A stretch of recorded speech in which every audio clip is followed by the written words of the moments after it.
Assalamualaikum warahmatullahi wabarakatuh. The Voice of Inspiration to Build the Country. Suara inspirasi membangun negeri. Podcast Rumah Inspiratif. Hai sahabat inspiratif semua, senang rasanya kali ini saya Asep Andi Sunandar bersama rekan saya Holisil Mukhlis bisa ikut membersamai sahabat inspiratif semua dalam acara Terminal Teman Rumpi Anak Milenial. Sebelum dimulai pembahasan, kita berdua ingin mengajak para sahabat inspiratif semua untuk ikut bersama memuliakan para penghafal Al-Quran di Pondok Pesantren Tahfidzul Quran Sabilur Rahman dengan gerakan 3S, sehari 1.000, seminggu 10.000, dan sebulan 100.000. disalurkan melalui Bank Mandiri Syariah dengan nomor 71344713233 atas nama Pondok Pesantren Sabilur Rahman. Baik, pembahasan kita kali ini tentang tips supaya betah di pondok dan manfaat mondoknya di zaman sekarang. Iya. Menurut saya pribadi juga ya, mondok di zaman sekarang itu sangat penting. Kenapa coba Muklis? Bisa tahu nggak? Untuk mengetahui Untuk memperdalam ilmu agama ya, supaya kita tetap bisa menegakkan agama Islam, agama Allah gitu ya di zaman sekarang. Itu fungsi zaman sekarang mondok itu ya kayak gitu. Menurut Muklis, tips-tips mondok itu yang pertama itu apa gitu? Kurang lebihnya tip-tip agar betah di pondok itu ada 7. Ada 7. Yang pertama apa? Jangan menyendiri. Jangan menyendiri. Iya. Kenapa itu? Jangan menyendiri khususnya bagi kalian yang mungkin baru masuk ke pondok, jangan sekali-kali untuk menyendiri. Karena ketika kalian menyendiri, maka kalian merasa kalau tidak punya teman yang bisa bersahabat dengan kalian. Oh iya, jadi kita itu kalau masuk pondok itu nggak boleh sering menyendiri gitu ya, harus sering berkumpul bersama santri-santri yang lain gitu ya, supaya gitu punya teman gitu ya, punya teman berjuang biar nggak kerasa sendirian, nggak sepi gitu ya, nggak bosan gitu ya. Supaya tidak kesepian juga. Iya, supaya nggak kesepian juga, supaya kalau ada masalah tuh kita ada yang ngebantu, ada yang nolongin gitu ya, supaya masalahnya itu bisa selesai dengan bener gitu ya, bisa selesai dengan baik gitu, cepat gitu.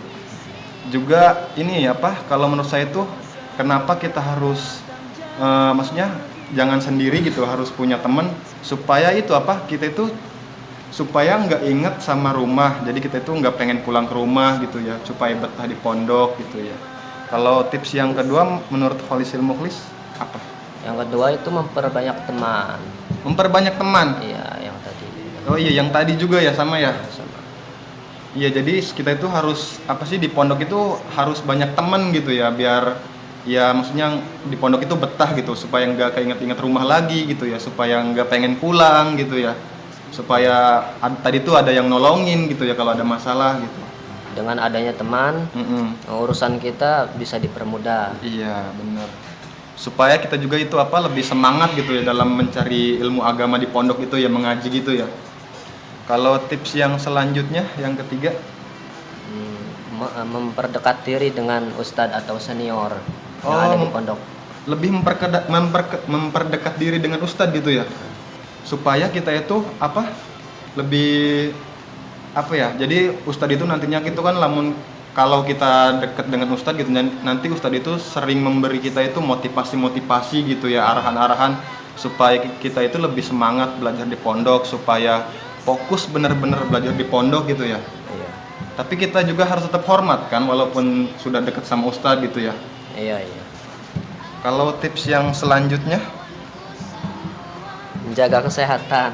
Menjaga kesehatan di pondok, menjaga kesehatan. Kalau di pondok itu sering makannya itu kan seringnya bareng-bareng gitu ya. Terus kalau di pondok itu, kalau Mukhlis kan pernah mondok ini ya, masih mondok gitulah. Kalau di pondok itu biasanya masaknya gimana, apa sama apa gitu makannya kalau Mukhlis pribadi gitu. Kalau untuk masak, iya bareng-bareng kalau di pondok. Iya, bareng-bareng. Makan bareng, masak bareng. Masya Allah. Saya juga alhamdulillah gitu ya, dulu tuh pernah ngerasain yang namanya mondok gitu di pondok pesantren walaupun salafi gitu ya. Ya emang kebersamaannya itu di pondok itu sangat gimana gitu, Masya Allah lah. Jadi kita itu masak bareng-bareng gitu, terus makan juga bareng-bareng gitu di satu nampan bersepuluh gitu ya. walaupun masih panas juga cepet-cepet gitu, takut nggak kebagian gitu kan kalau di pondok mah gitu. Terus selain makan makanan menjaga kesehatan itu selanjutnya apa? Mengisi luang waktu yang Mengisi bermanfaat. waktu luang. Mengisi waktu luang dengan bermanfaat, kegiatan yang bermanfaat. Oh, dengan kegiatan yang bermanfaat. Misalnya kegiatan yang seperti apa menurut Mukhlis? Ya, dengan adanya kesibukan kita tidak memikirkan yang ada di luar pondok ataupun memikirkan di rumah gitu. Oh, jadi kita itu kalau ada kesibukan di pondok itu lebih fokus gitu di pondok gitu ya, nggak kepikiran-kepikiran yang lain gitu, hal-hal yang di luar pondok gitu yang bisa membuat kita itu jadi nggak betah ngerasa di pondok gitu ya. Iya sih, kalau saya juga dulu tuh pernah tuh ya kalau di pondok tuh. Kan kalau di pondok mah gini apa? Kalau kata-kata santri dulu mah kalau pas zaman saya tuh, kalau nggak ngaji ngopi gitu ya. Tapi juga jangan keseringan ngopi juga gitu. Kalau nggak ngaji tuh apa gitu, apa nyapu-nyapu, apa nanam-nanam tanaman gitu, nanam-nanam cabe, tomat. Nanti kan itu kalau berbuah juga bisa buat kita sendiri dimakan gitu ya, bisa Iya, dimasak benar. gitu ya. Selanjutnya apa? Memiliki tekad dan niat yang kuat. Memiliki tekad dan niat yang kuat supaya kita itu mondoknya itu benar-benar gitu ya, nggak main-main gitu ya. Kalau Mukhlis dulu pribadi mondok itu apa keinginan sendiri, apa disuruh orang tua, apa gimana? Saya sih masuk pondok pesantren itu apa sih, dari keinginan sendiri ya. Oh, dari keinginan sendiri, masya Allah. Karena sudah ada basic mempelajari di kampung gitu. Oh, dari Sehingga- kampungnya juga banyak lingkungan yang agamaan gitu ya. Ya, sehingga ada inisiatif untuk masuk ke pondok pesantren. Terus orang tua juga mendukung gitu ya. Alhamdulillah mendukung. Ya pasti mendukung lah, siapa sih orang tua yang gak senang gitu anaknya di pondok pesantren gitu, ibadahnya terjaga gitu, pasti pulang juga memiliki bekal agama yang masya Allah lah buat masa depan pribadi dan orang lain gitu lah ya. Terus tips yang selanjutnya kira-kira apa lagi? Selalu berdoa dan mendoakan kedua orang tua. Berarti kalau ya salah satu cara supaya kita betah di pondok itu ya berdoa gitu ya. Iya. Berdoa dan meminta doa juga kepada guru gitu ya, supaya kita doakan supaya kita itu di pondok itu ya betah gitu ya, nggak kepengen pulang gitu, supaya benar-benar gitu di pondoknya mengajinya gitu ya. Kita juga berdoa supaya orang tua kita di rumah juga tetap sehat gitu, supaya apa sih, tetap bisa memberi bekal untuk kita selama di pondok gitu ya. Kan di pondok itu menurut saya sangat penting gitu ya untuk masa depan pribadi juga gitu ya, supaya kita itu lebih paham tentang agama, memperdalam ilmu agama gitu, supaya bisa mengaji. Kan di pondok juga banyak gitu pengajian-pengajian. Kalau Mukhlis itu di pondok itu kan juga ngaji kitab gitu ya.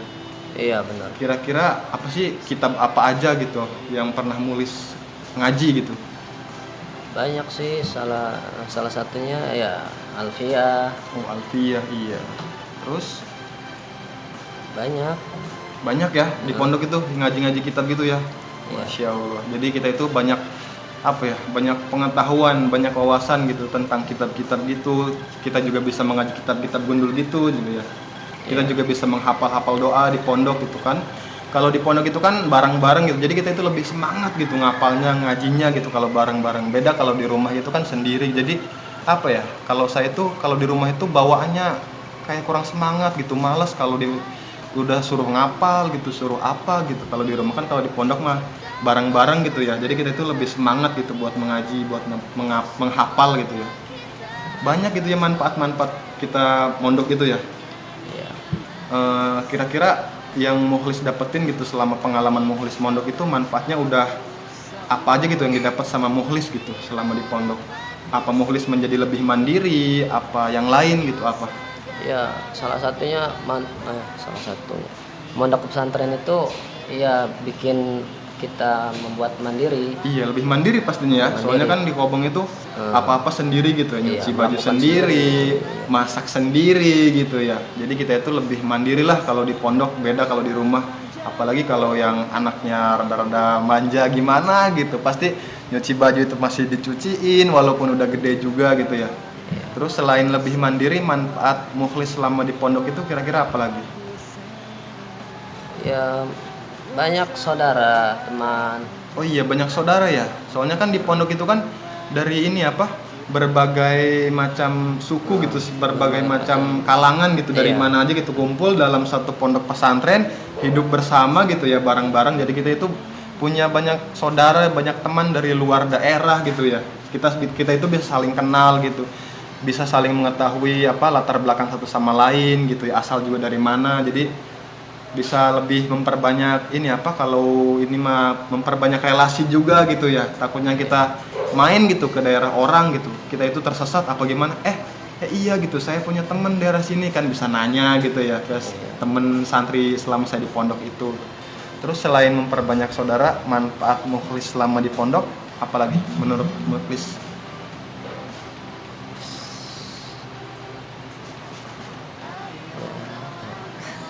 Ini juga apa sih, jadi kita itu lebih apa ya, menganggap ustadz itu seperti guru kita itu. Soalnya kan kalau emang sih semua instansi pendidikan juga apa sih harus menghormati guru gitu, tapi menurut pengalaman saya pribadi selama saya pernah mondok dulu gitu, kalau di pondok pesantren itu bener-bener gitu ya, hormat ke guru itu melebihi daripada yang di sekolah gitu. Jadi kita itu menganggap guru itu seperti orang tua kita sendiri gitu. Jadi kita itu harus mengabdi gitu, harus nurut, nggak boleh apa sih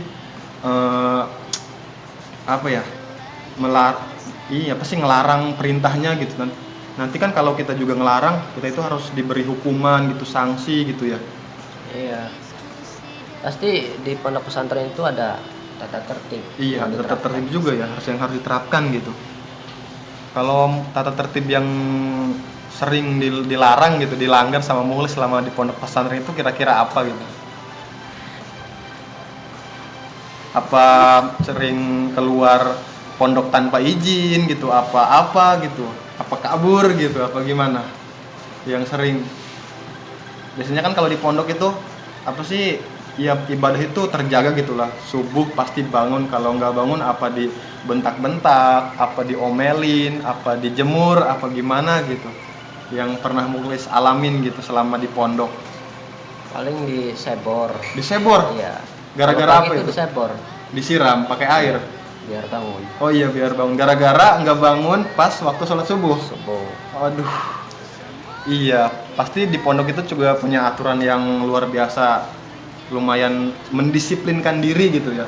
Saya juga pernah dengar sih dari teman saya yang mondok di pondok pesantren modern, katanya kalau nggak bangun pas sholat subuh pasti siang itu dijemur. Kalau keseringan terus dibotakin gitu kepalanya ya. Iya, ada aja.